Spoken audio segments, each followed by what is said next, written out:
Alright guys, so starting off with this video, I just want to give you guys a brief history of the Nokonoko RQ figures.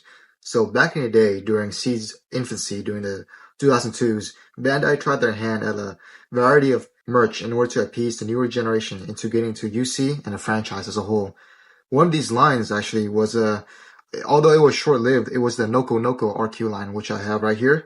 It was one of these collectible lines that were made for younger audiences, and only like two waves or sets were released. The first wave contained characters from 0079, and eventually, I think that Bandai was trying to cover the other entries in the franchise, but of course, the line really didn't last that long. So, what I have right here is, some from the first line and a few from the second wave, which contains more characters that weren't from 0079, such as the Cubili, GPO1, which I do have, and of course, my personal favorite, the GOG. And right now, what I have right here is a new inbox Strike Gundam from Volume 2. So let's just take a look at the box and, let's see what to expect. So of course, we have the box right here. Looks pretty cool. GAT X105 Strike Gundam, Omni. So right here we have the side, the AL Strike Packer, the Strike Gundam, the shield, and the beam rifle. This is just the back showing how, how to use it and all that. Oh, my bad. Right here. You know what? I'm excited. Let's just get it popping, bro. Alright, now that we got the Strike Gundam out of the package, it's just time for me to reminisce just a little bit. Back in the day when I was young, these little toys were actually my gateway into the franchise. So it's really nice to see that I was able to actually cop the Strike Gundam, because during 2002, the early 2000s actually, not just 2002, the Strike Gundam, I know a lot of you OGs already know that the Strike Gundam was heavily promoted by Bandai, just for a newer generation. And I remember just going into the store, the supermarket, and everywhere you go, bro, it was either the RX-78, the Zeta, I think it was the Zeta, I'm not too sure, I'm trying to remember right now, it was years ago. And the Strike Gundam was heavily promoted on the signs, the promotion, the toys, all the workers, yeah, this is the new character, the newest Gundam to 21st century. And they were like, yeah, it's like RX-78, but you know what I'm saying, you go to a store, they'll try to get you to buy the products. Anyways, yeah, so it's very nostalgic just having the Strike Gundam finally in my hands. I really like the sculpt in the mold. See, looks pretty cool. But now, let's try to get that AL Striker equipped. And there we go, of course. Now we got the AL Strike Gundam. Very, very unique sculpt. So, now that we got the AL Strike Gundam all complete, let's just take a look at, my somewhat complete set. Alright, who do I want to start off first? You know what? Let's just start off with the OG. Char-Zaku-2. Alright, so we have the Char-Zaku-2. And of course, he's in a very bad condition. I lost the arm. I lost the backpack. So all I just have is just the figure and one of his arms still intact. And let's see. So Char-Zaku-2, the bazooka, I actually gave it to the Dom because the Dom, I have it complete right now, but I actually lost all his weapons. The Dom actually came with the saber. It was a yellow saber and the Dom's personal bazooka.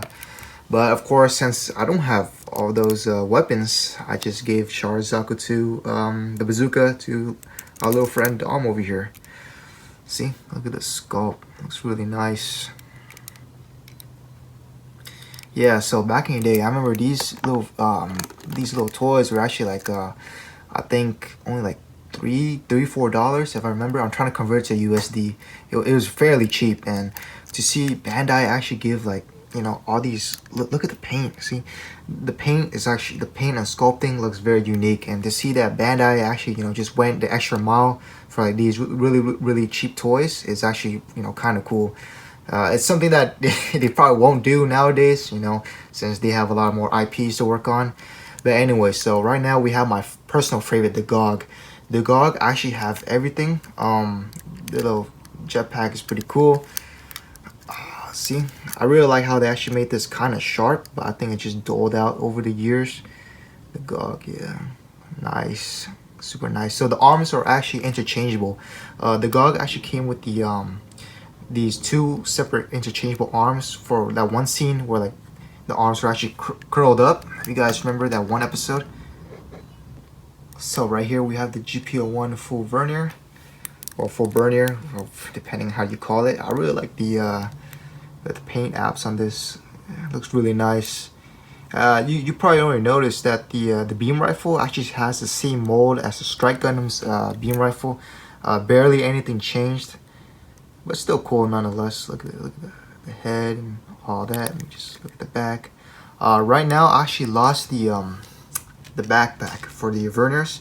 Luckily, I do have the Gashapon Senshi. I just took it from that one and just equipped it to our little boy GP01, so you can have the, you know. Yeah, looks really nice. I actually lost the shield though too, but he did come with a shield. And let's see. Another really unique one I have is the Cubile. Now, I can actually take it out, and this is the little Noko walker. And right here, put it back. There we go. So the thing about the Cubile is that it is the only one in the I think is the only one that came with a beam saber in the whole line. No one else. I know that all the other Gundams just came with beam rifle and a shield. And all the other Mono Eye Zeon suits, they all just came with their own, you know, bazooka launchers or submachine gun. But Cubile, oddly enough, is the only one that came with a beam saber, even though I have it a little chipped. Looks really nice. Another thing that I think is supposed to have is the funnels.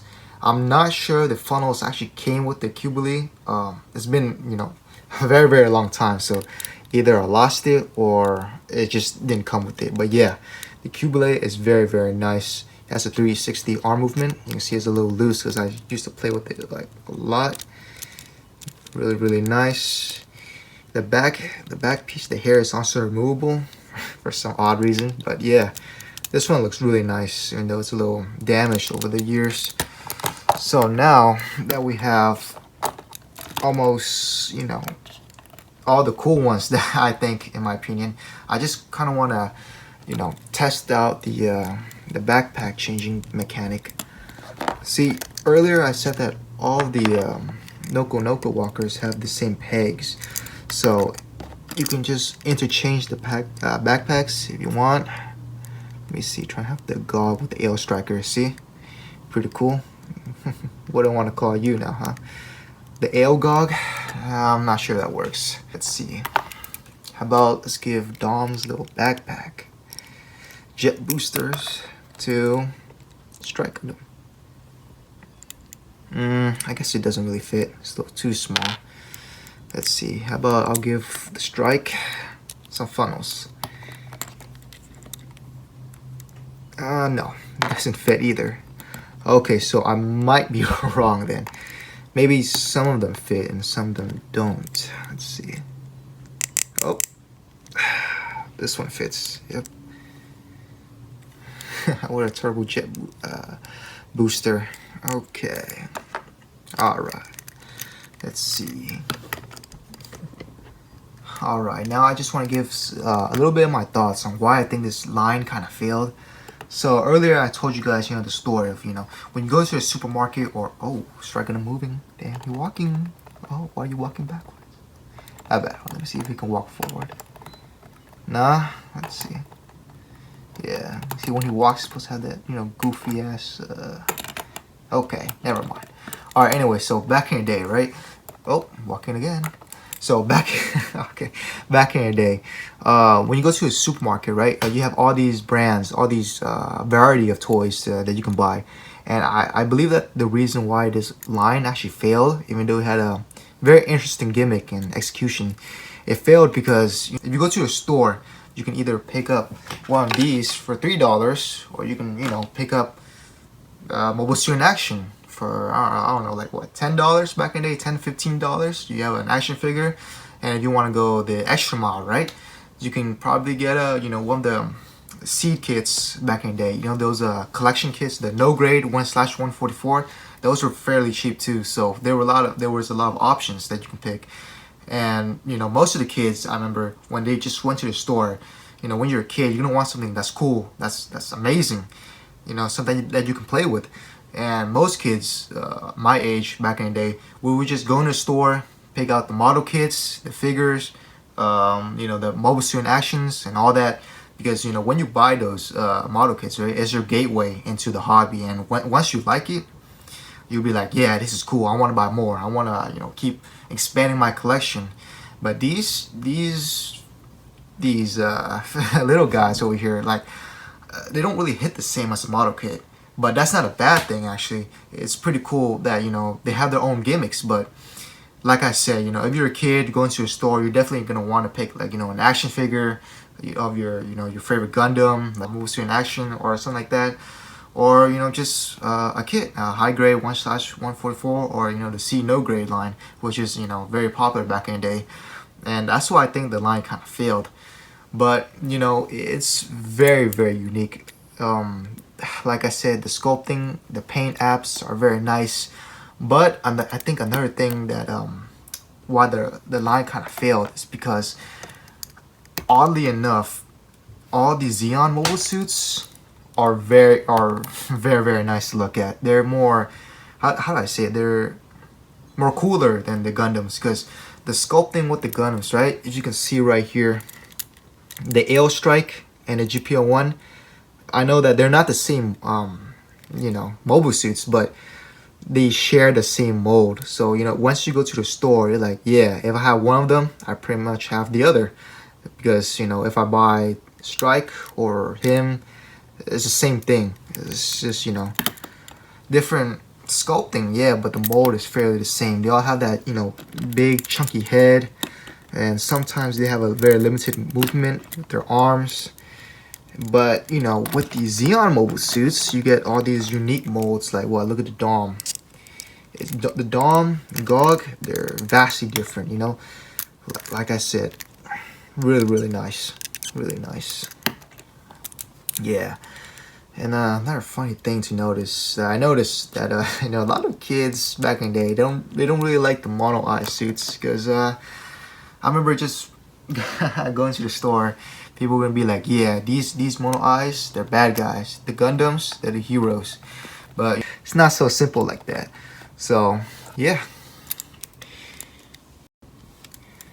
But yeah, so this is just, you know, just a little retrospective, maybe you can call it that, of me just looking back at these little toys.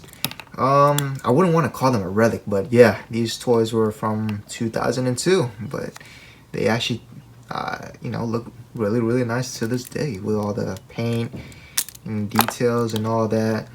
And I really like them.